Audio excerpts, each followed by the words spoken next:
आज जो है कि इस वीडियो में जो है कि हम ट्रिंगल के बारे में ही पढ़ेंगे, ठीक है ना। क्योंकि इसके पिछले वीडियो में जो है कि आप लोगों को बताया गया कि ट्रिंगल कितने प्रकार के होते हैं।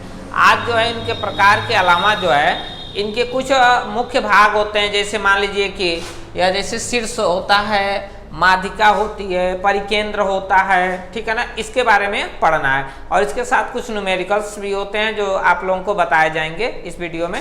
देखिए ट्रिंगल बहुत महत्वपूर्ण एक चैप्टर होता है जो पॉलिटेक्निक इंट्रेंस एग्जाम में और डीएलएड में भी पूछा जाता है और जो है कि यूपी बोर्ड में भी कंटिन्यू इसके बारे में जिक्र किया जाता है, जिसमें अच्छा खासे नंबर्स दिए जाते हैं। तो आइए पहले जानते हैं कि जो है कि शीर्ष लंब क्या होता है।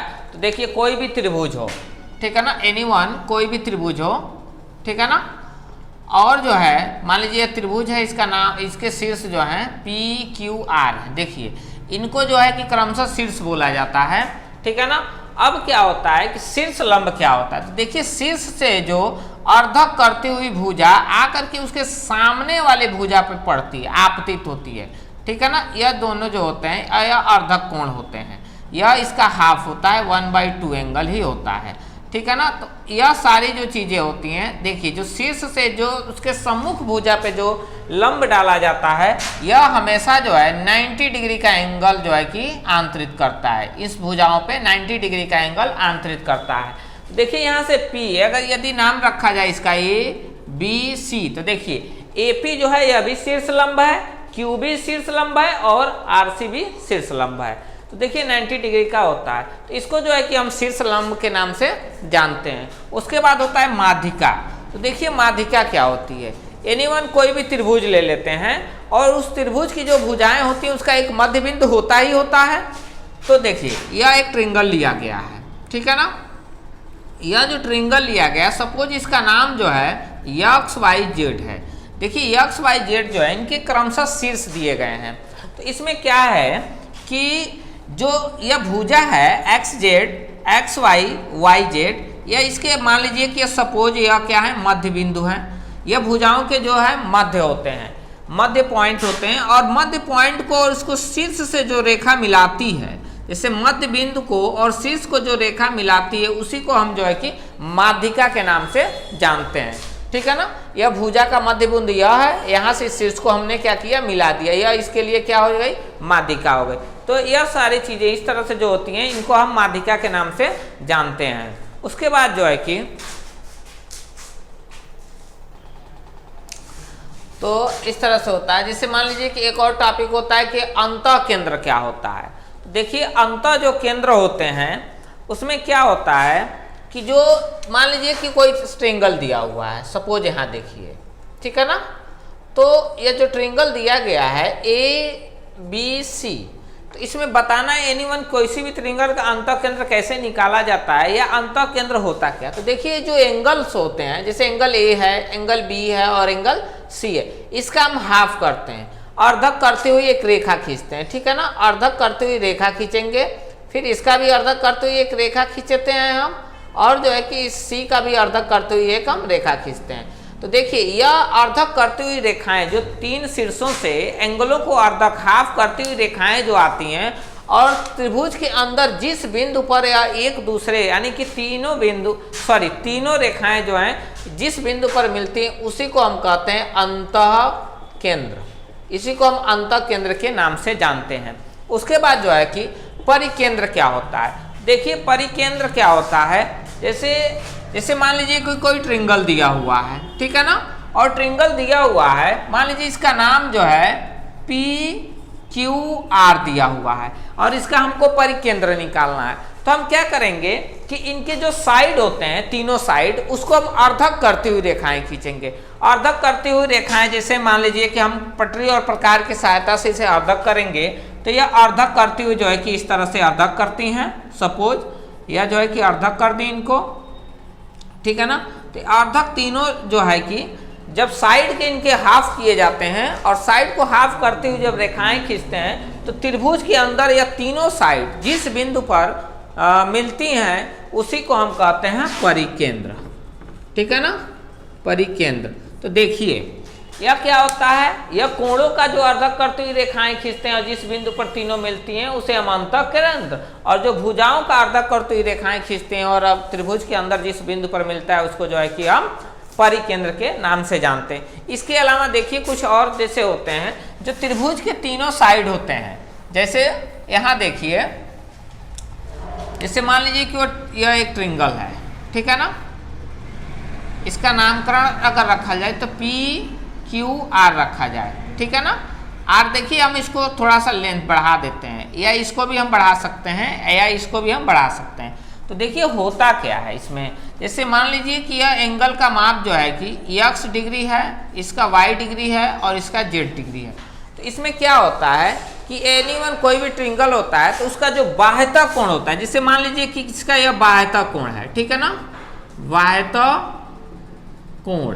तो देखिए यह बाह्यता कोण है, इसका जो मान होता है त्रिभुज के त्रिभुज के अंदर जो है दो कोणों के योगफल के बराबर, इसके सम्मुख। तो देखिए इसके सामने वाले जो कोण है x है और y है, इनका सम हो जाता है। तो देखिए त्रिभुज का जो बाह्यता कोण होता है त्रिभुज के अंदर के दो सम्मुख वाले कोणों के योगफल के बराबर होता है। अर्थात यहाँ पे हम लिख सकते हैं कि देखिए यहाँ पे यह एंगल जो होगा वह दोनों कोणों के योगफल के बराबर होगा। इसी तरह से यदि इसका मान निकाला जाए तो यह जो है y प्लस जेड के इक्वल होगा। तो त्रिभुज के बाह्यता कोण का मान ऐसे होता है, अंदर कोणों का जो है कि योगफल के बराबर होता है। उसके बाद जो है कि त्रिभुज जो होते हैं उनके तीनों अंतः कोणों का मान जो होता है 180 अंश होता है। जैसे मान लीजिए कि कोई ट्रिंगल ले लिया जाए, यहाँ पे राइट एंगल ट्रिंगल ले लिया जाए, इसका नाम जो है कि पी क्यू आर रखा जाए। तो देखिए ये 90 डिग्री है। तो एनीवन कोई भी त्रिभुज हो तो तीनों जैसे कोई भी त्रिभुज हो तो इनके त्रिभुजों के तीनों कोणों का जो सम होता है, योगफल जो होता है वह 180 डिग्री होता है। तो यह जो है यह मुख्य जो है कि त्रिभुज के कुछ टॉपिक है। तो अब इस पे आपको न्यूमेरिकल कुछ एक दो बता दिए जा रहे हैं कैसे सॉल्व किया जाता है, ठीक है ना। अब देखिए इसमें एक क्वेश्चन लिया गया है, यह कह रहा है कि एक त्रिभुज का एक कोण दूसरे से 15 अंश अधिक है और दूसरा तीसरे से 15 अंश अधिक है, तो तीनों कोणों का मान बताइए। देखिए इसमें जो पहले इस तरह के जब क्वेश्चन पूछे जाते हैं तो उसमें देखा जाता है कि कौन सा जो है वैल्यू हमको पता नहीं है, उसी वैल्यू को जो है कि लेट किया जाता है, माना जाता है। तो यहाँ देखा जाए इस क्वेश्चन में तो हमें तीसरा जो एंगल कोण है वह हमको पता नहीं है। तो देखिए वह पता नहीं है तो हम यहाँ से यदि सॉल्व करते हैं तो हम लिखेंगे माना त्रिभुज का तीसरा कोण, देखिए तीसरा कोण हमने x अंश मान लिया है, ठीक है ना। उसके बाद जो है कि हम दूसरा लिखेंगे, तब अकॉर्डिंग टू क्वेश्चन प्रश्नानुसार त्रिभुज का दूसरा कोण। तो देखिए यह कह रहा है कि दूसरा तीसरे से जो है कि 15 अंश अधिक है, तो हम दूसरा जो है कि तीसरा x माने हैं तो दूसरा हमारा जो है कि x प्लस 15 डिग्री हो जाएगा, ठीक है ना। उसके बाद तीसरा देखिए त्रिभुज का यहाँ रहने दीजिए, यहाँ देखो पहला कोण तीसरा मान लिया गया है तो मानेंगे यहाँ पे पहला कोण, त्रिभुज का पहला कोण।